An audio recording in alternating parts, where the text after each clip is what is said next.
Welcome to the Turn Purpose to Profit series. I am your host, Jen Johnson, and we are diving deep into this series all about how to take your God-given abilities, your spiritual gifts, your talents, and how to really turn that into a profitable business, one that you've been called to create by God, and one that really you're walking the path of purpose in your life and in your business. And I am so excited to introduce to you the lovely Jill Savage today. I got to tell you, she sent me the shortest bio that packs the biggest punch on everything that she's been able to accomplish, because everything from college to co-authoring 7 books to having 5 kids to being an onstage speaker for over 20 years. And I just cannot wait for you all to hear from her today. Jill, how are you doing? I'm good. Thanks so much for having me. Yes, I'm so excited you're here and have so many questions just thinking of everything that you've accomplished. I think you said you have 3 grandchildren, you have a lot of animals. And like the first thing that I think that comes to mind with everything that you've accomplished is that you're a superhero. And I'm a normal girl just like you are. I know. In fact, even better than that, I live in Normal, Illinois, believe it or not. Oh, lovely. Yes, I love it. And so, why don't you just tell us a little bit about your backstory and how you came to, grow a thriving family and a thriving business at the same time? Yeah, absolutely. Well, my story actually starts about 25 years ago when I found myself, I was a stay-at-home mom. And honestly, though, I found myself feeling better equipped to be a music teacher, which is what I went to college for, than to be a mother, which is what I was doing full-time at the time. And so I'm like, looking around for, I used to go to teacher conferences, and I would come back with excitement and I would just be refreshed. And so I'm like, okay, where's the mom conferences? I need that right now. And I couldn't find anything. So we had a growing moms group in our church, in our community that I was leading. And so I went to our church leaders and said, hey, could we just do a one-time moms conference? And they said, yeah, that would be great. We've seen the moms group grow and go for it. So we planned our first conference. Our goal was, we had almost 100 moms in our moms group. So we thought, okay, our goal is 300 moms, maybe 400 at this conference. That's a good goal to have. And we had 1,100 moms that showed up. Oh, wow. And we kind of went, whoa, wait a minute, what just happened? And so at that point, our church leaders were like, you know what, this really isn't a church ministry. You guys need to become a nonprofit. You need to step out. So all of a sudden, we started planning a second conference a year later, and we had 2,800 women that came. The next year, 3,400. The next year, 4,500, 5,400, 6,500. It was nuts. It was nuts. And so all of a sudden, I found myself leading a ministry that I did not intend to start. Wow. And so all of that it began to open doors for me as an author, as a speaker. And people will often say, did you always want to write a book? No, I really didn't. Did you always want to speak? No, I really didn't. But it was where God began to open doors. And I resisted both of those in the beginning because I was like, that's not what I want. I kept thinking I was actually going to go back to teaching music, but I never did because that wasn't where God opened doors. And so I had to grieve the loss of my dream, and I had to begin to embrace God's dream. And, even though I love, being able to encourage others with my writing and my speaking and all of that. And many people dream of that. I had to recognize that, I had to get on board with that because it wasn't what I had in my head where I thought my life would take me. Wow. And it's so incredible. I read so many books and hear so many stories like that where I don't want to say it fell into your lap because in a sense you sought it out by seeking to do something particular to elevate moms and start that kind of a group. And then God just had a huge plan for that, which is amazing. So what was your dream, and what did you feel like you had to let go of to really step into faith and do what God was calling you to do in that ministry? Well, I think initially it was what I went to college for. I graduated from Butler University with a degree in music education. So I thought that's what I would be doing. I would be teaching music in high school, and I would be teaching privately, which I did for about 15 years. I taught piano and voice privately. Even while the original Hearts at Home ministry began, but it got to the place where I couldn't keep all that up, and we kept adding children to the mix. We had 5 kids, and so at some point I finally said I need to even let go of the private teaching, and so I led that ministry for 24 years, and at the end of 24 years, I really began to feel like, honestly, I was being weighed down by leading the ministry and wasn't able to be true to who I am, to want to encourage the moms and the marriages that I really wanted to be able to do. I didn't have time to lead a ministry and bring that encouragement and really do the entrepreneurial thing that I felt like God was calling on my heart. So about 2 years ago, I stepped out of leading that ministry. And unfortunately, shortly thereafter, the board made a decision not to replace me, but actually close the doors of the ministry, which broke my heart. But I continued on as an entrepreneur, and for the last 2 years have been operating that way. So I've really been able to embrace that, particularly over the last couple of years. And I feel like, to be really honest with you, the ministry got so big so fast. And, all of a sudden I'm finding myself leading a staff of 32 and a volunteer staff of over 600. Yeah. And it got to the place where I had to recognize that I was not being true to myself. Yes. That wasn't who I am. Am I capable of leading? Absolutely. But I can remember when we would be in maybe strategic planning or budgeting meetings, and I would just, it got to be a joke, an internal joke, but I would just kind of whine every time and go, I just want to encourage moms. I just want to encourage moms. I don't want to have to sit here and do a budget, $1 million budget. And I just want to encourage moms. And so that's where it got to the point where I said, you know what? I've got to be true to me. And I've got to return to what I actually love. And now I embrace what the doors that God has opened for me to mentor moms and marriages, and to encourage women to step up into their calling as speakers and writers.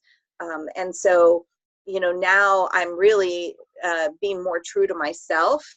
And I've put music back in my life as well, because I just didn't even have time for it before. And now that I'm an entrepreneur, I have time to sit down at the piano and just enjoy it for the sake of enjoying it. That's awesome.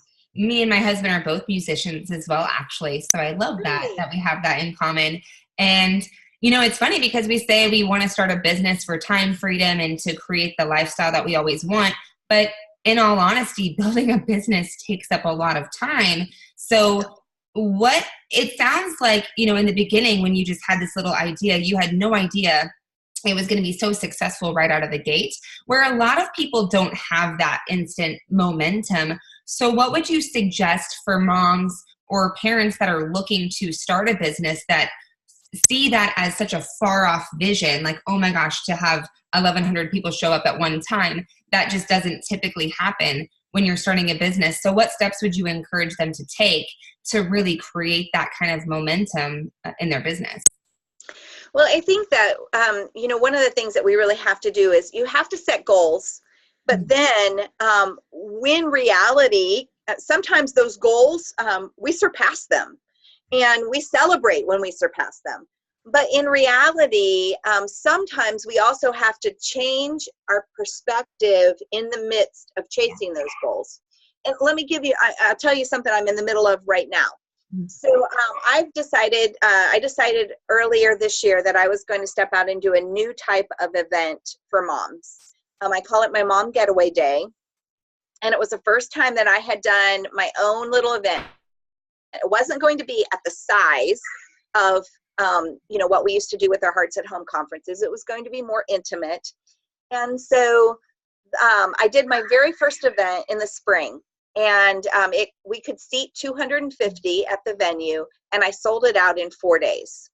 And I was, of course, flying high on that. I mean, I had anticipated at least a 6-week registration period, with late registration, all that. We didn't end up needing it. Well, I decided to do a second one in a different location this fall, and that facility will hold 700. And I thought, I was still riding high on that one in the spring. So I launched it, and we are now 8 weeks into registration for it, and I'm just now at 250. Mm-hmm. And so for a while, I've been, kind of going, I'm not, my break-even point was 27, so we passed break-even. But I was disappointed, because I've got this goal out there, and it was so easy to meet in the spring. Here I've got the same thing in a different location, and it's not happening in the same way. And so just last week, I had to do a major shift, and I had to look at that and go, you know what? I am going to stop looking at the 400 seats that are not filled for this thing, and I'm going to start looking at the 250 that are, and celebrating that I have the opportunity to spend the weekend with 250 moms. That is nothing to, that's nothing to sneeze at. That is not anything to think less of. That's huge. And so I can look at it as, gosh, I was hoping for 700. I only got 250. Or I can look at it and go, you know what? We got 250 women coming, and I got to get myself ready. And so I think that is really key for all of us. No matter if, and I think that illustrates a lot of different things. You can have big wins and then turn around and not have a big win. Mm-hmm. And how are you going to see that? How are you going to adjust to that? I think is really, really key. So, how do I explain, that 1,100 women showed up at one conference 25 years ago, and now I'm doing a conference and, get 250 women? Well, number one, culture is very different than it was 25 years ago. There's so much more accessible online and free that it makes events different. So you have to look at all of that, but I think that there are so many lessons in there that yes, we need to set goals. We need to work towards those goals. But when those goals aren't met, sometimes we have to readjust our perspective so that we can stay engaged in the process and still see it as a success. That's so true. And I think one thing I've always learned is if you want more abundance and you want more people to show up, you do have to make room for it. Like there's still potential to bring more people into that room that, it could happen. Like more and more people could be showing up and it could be last minute. Like a lot of people do that last minute. Absolutely. Yeah, we still have 10 more days before our registration closes. And I'm getting in about 1 hour right now. Yeah. So, you just don't know what's going to happen either.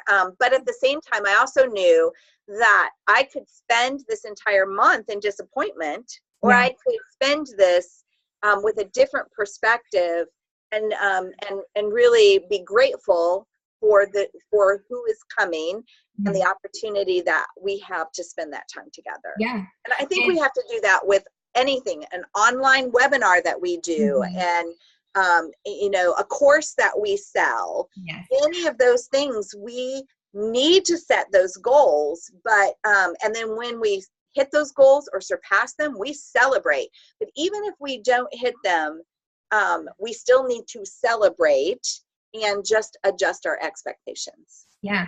Perspective has a ripple effect because it changes your energy. And when your energy changes, you start putting forth that effort with the wrong energy and it creates the wrong result too, right? So Yes. I love that you said that. So when it comes to, I mean, you're a parent of 5 kids, which automatically you're a superhero in my book because I have 2 and I feel like I have 5 sometimes. And so I know a lot of moms who have a business and they make the kids the excuse as to why they can't work it or why they can't stay consistent, or they feel guilty working while their kids are around. And I had to change my perspective on that because even my kids would be like, Mom, you're working or you're on your phone. But it used to be that they were in daycare and I wouldn't pick them up till 6 or 7 at night. So they don't know the other option that used to happen. Right. So how can a mom shift from guilt and being someone that wants to have their own thing or their own business and their own goals, but still show up successfully as a mom? Well, I think that there's a couple of things that come to mind. First, I do think that we have to have some realistic expectations that motherhood is the ministry of interruptions. It is. And so we got to recognize that is the nature of the beast. And we have to adjust our expectations for that at times. And so, yeah, we can see that as frustrating, or we can see that as just simply being part of the job. Mm-hmm. And, that doesn't always work. I mean, obviously, you and I are sitting here having a conversation, and we're going to hope that neither one of us are are interrupted, right? Right. I can't promise you that. I'm sitting in my bedroom because I have repairmen downstairs. So who knows what's going to happen. But no children in the house right now. But I do have repairmen. So anyway, I think part of it is, am I looking at those interruptions as frustrations, or have I adjusted my expectations to incorporate interruptions into what I'm doing? In other words, as a mom, it may take me twice as long to get something done if my kids weren't home or if I was at an office. But am I willing to recognize that's just part of the job? So I think that's important. I think we need to expect that we will be interrupted, and we need to plan for that and adjust our expectations for that. The second thing is that we do have to sometimes set boundaries. And, when I'm on a book deadline, I would often go into our front living room, which has French doors on it. And I would, let the kids know, hey, I am writing until 5 o'clock today. And so the door will be closed. I'm going to be working on it. If there is something that is, timely and you absolutely need me before 5 o'clock, then, come on in. But if not, if you could just respect that I need this until 5, and at 5, I will come out and get dinner going for y'all. So, sometimes it's just that. It's also setting some boundaries and helping them to know, how to best work with those boundaries. Now, of course, that works well when they're a little bit older. When they're a little smaller, oftentimes you may need to have a mother's helper or someone that comes in and helps take care of the kids during a certain time, where you actually can get some specific focused time. It may be helpful if there's a drop-in daycare that they're able to go to. But I think that, it's a blend of adjusting your expectations as well as setting appropriate boundaries for you to get the things done that you need to get done. Yes, I absolutely love that. And I think that falls along the lines of some of the books that you've written. I was looking on Amazon at all these books, and you have No More Perfect Marriages, No More Perfect Moms, No More Perfect Kids. What is the message behind that? Can you kind of elaborate and share a little bit about, these books? Well, the concept of the No More Perfect Messages came from what I call the perfection infection. And we all struggle with the perfection infection. And what is that? Perfection infection is when we have unrealistic expectations of ourselves and we unfairly compare ourselves to others. Mm-hmm. And what we struggle with, I think that this generation struggles with this more than any other generation. Mm-hmm. Quite frankly, we can compare easier than what we used to. Yeah. You know, you used to say, oh, we got to keep up with the Joneses, but you saw the Joneses at church every Sunday, and that was it. Now you see the Joneses every time that you log onto Facebook or Instagram or whatever your choice of social media is. And so we have this increased ability to compare. And the truth is, what we're often doing is we're comparing our insides to other women's outsides. And that is an unfair comparison. And so I think it's really important for us to understand that this is when the perfection infection begins to get in and do its nastiness in our life, because we feel less than, we feel like we can't keep up, we feel like others are doing better than we are, and you know, we've all seen Pinterest perfect, you know, pictures, but the truth is, oftentimes, you know, that is not the real picture of what's going on in life. And so, so that's really what No More Perfect Moms is about. Is, you know, let's take a look at all the areas of our life and talk about where the perfection infection steals our joy and steals our contentment. And let's restore that by keep kicking the perfection infection out. And then No More Perfect Kids looks at, well, what happens when the perfection infection invades our parenting? And we actually have unrealistic expectations of our kids, or we unfairly compare our kids to others. It could be to the neighbor kids, to kids at church. It could be to their siblings. Honestly, it could be to the kid that I imagine in my head that isn't, you know, I've imagined this is the way parenthood would look, and it's nothing like it looks now. And I keep trying to get my kid to match up to that imagined child in my head. So how do we pick that out of our parenting? And then with marriage, the same way. What happens when the perfection infection invades our marriage? We have unrealistic expectations of our spouse, or we have unrealistic expectations of marriage in general, and we unfairly compare our spouse to others, or we unfairly compare our marriage to others. So what you'll find is I'm an extremely authentic author and speaker. That is really important to me. And that's, you know, so I'm very honest in our books. Our marriage has been through some huge crises. 8 years ago, my husband went through a midlife crisis like none other. He was a pastor for 20 years, left pastoring to start his own construction business, lost himself in that transition, and ended up in an affair, ended up leaving. It was a horrifically dark year of my life. Eventually he returned home, and you know, we spent 2 years putting the wheels back on the bus, and then began to tell our story publicly and share many of the lessons learned along the way. And that's really, really important to me, because I believe that one of the first steps that we do to kick the perfection infection out of our lives and to help stop it in our culture is by taking off our own masks and being far more honest about things than what we often are. And so I think that that's really important. And my goal is to go first with that. Oh, you're speaking my language, Jill. Like, your mess becomes your message. And yes, a lot of times people are afraid to share that or open up because it is personal. I mean, the fact that you shared that with me, that's a very personal thing that took place. But, you know, God never wastes a hurt. God never wastes a struggle or a storm, right? And it's our job to live through. I think the best way to build a business is through the authenticity and through our own experiences.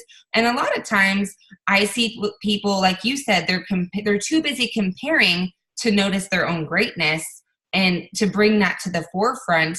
And so a lot of times I noticed, I was looking at your Inspire Speaker course, and you had asked the question, do you have a desire to share your story and help inspire others? a lot of women just don't think they have a story, or their life is too boring. So how can people get started on that journey if they feel like, well, like even for me, I think I don't have a crazy story. I've lived a pretty good life.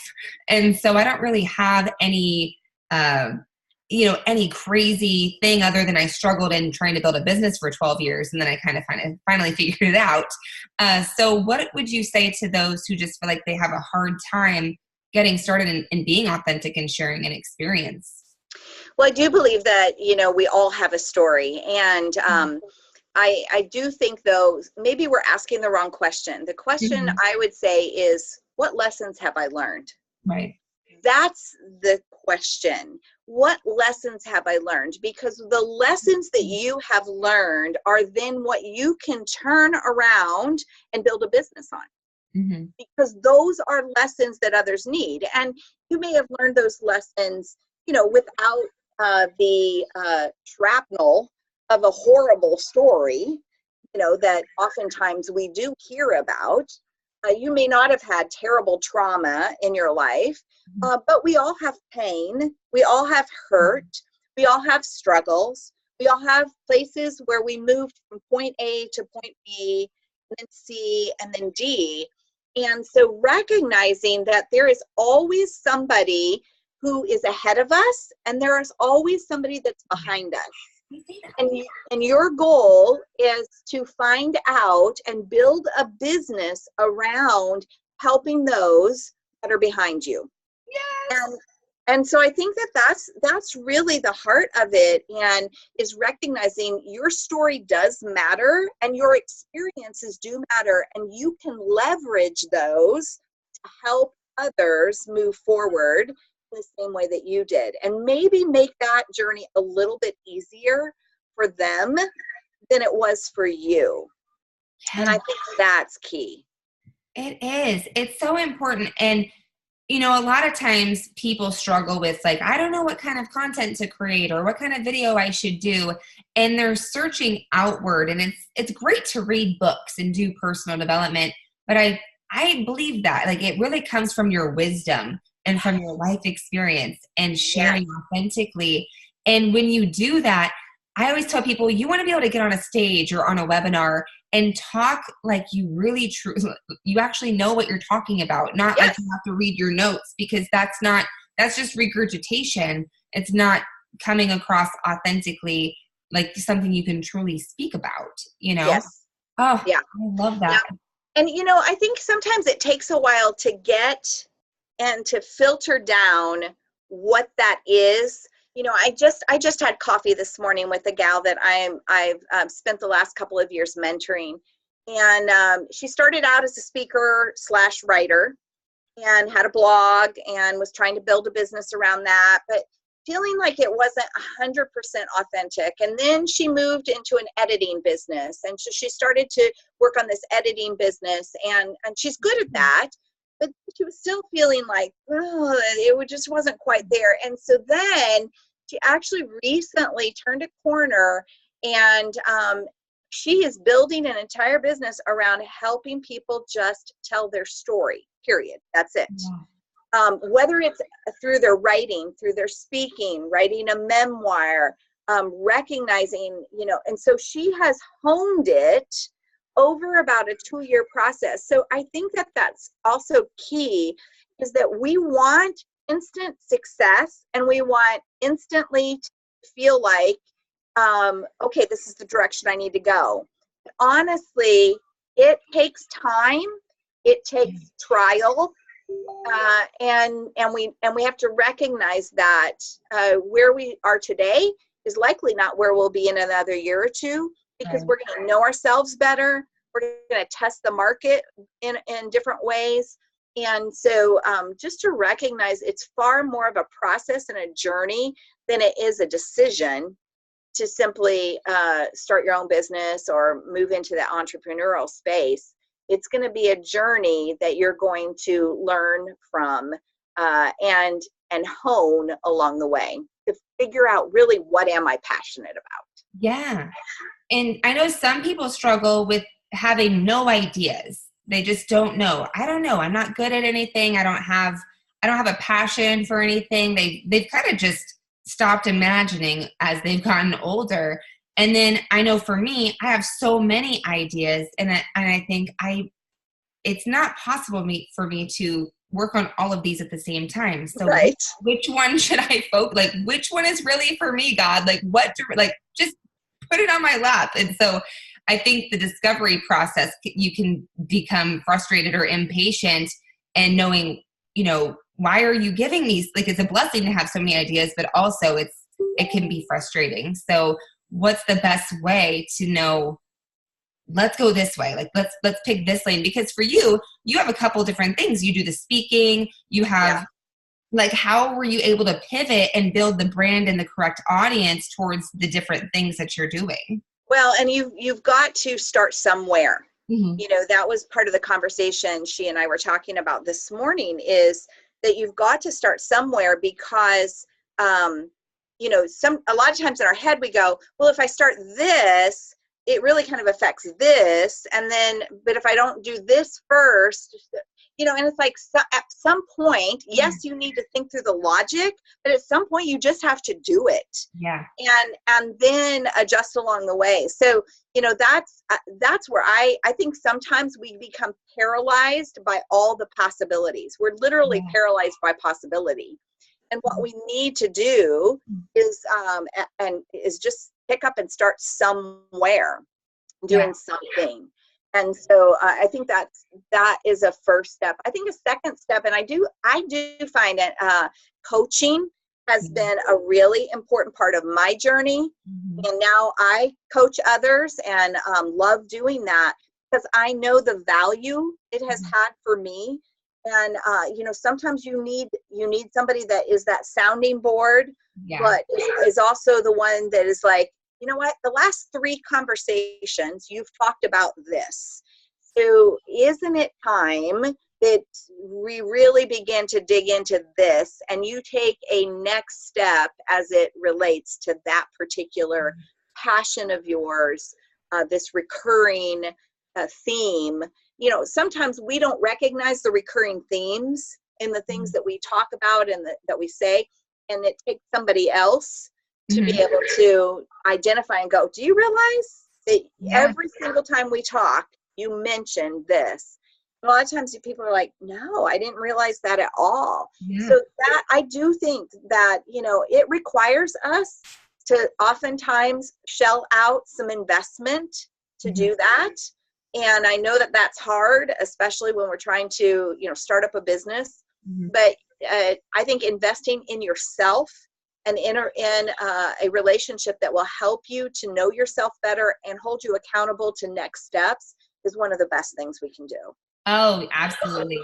I just came back from an event, and I've always been pretty tactical and haven't had a lot of, I didn't realize I had mindset issues until being at this event. I'm like, I think I do kind of have an issue with that. Like, I never realized, because I typically just tend to like shove that stuff aside and do my work, and I don't let it get in the way, but you can't ignore it either.